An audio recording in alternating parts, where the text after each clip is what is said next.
আসসালামু আলাইকুম। আমি কিবরিয়া চঞ্চল, ডান্স কোরিওগ্রাফার। সো মজার একটা বিষয় হলো, আমি আমার লাইফের ফার্স্ট একটি ফিল্মে কোরিওগ্রাফি করেছি এবং সেটার হিরো ছিল সাকিব খান। এবং আপনাদের খুবই পছন্দের গান সেটা, আমি তোমার মনের ভেতর একবার ঘুরে আসতে চাই, নিশ্চয়ই আপনারা শুনেছেন। তো ওই কোরিওগ্রাফির পর থেকে ফিল্মে আর কাজ করা হয় নাই।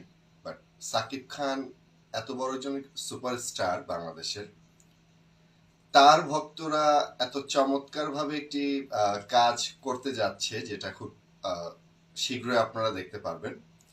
তো কোনো না কোনো ভাবে তারা আমাকে খুঁজে বের করে এই কাজের সাথে তাদের মানে আমার কোরিওগ্রাফিতে তারা এই কাজটা করতে চায় যখন আমি শুনেছি। সো আমি আর কোনোভাবেই না করতে পারি নাই, বিকজ এটা খুবই চমৎকার একটা কাজ হতে যাচ্ছে। এবং আমি জানি না অন্যান্য দেশের কোনো সুপারস্টার বা হিরোকে নিয়ে তার যারা ভক্ত, তার যারা ফলোয়ার, তারা এরকম কোনো কাজ করেছে কিনা সেটা আমি জানি না। সো বাংলাদেশ এটা প্রথম হতে যাচ্ছে।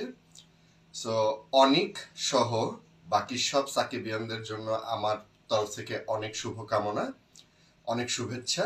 আপনারা অবশ্যই এই গানটি দেখবেন এবং আপনারা সকল সাকিবিয়ানদের পাশে থাকবেন এবং তাকে সাপোর্ট করবেন। Thank you.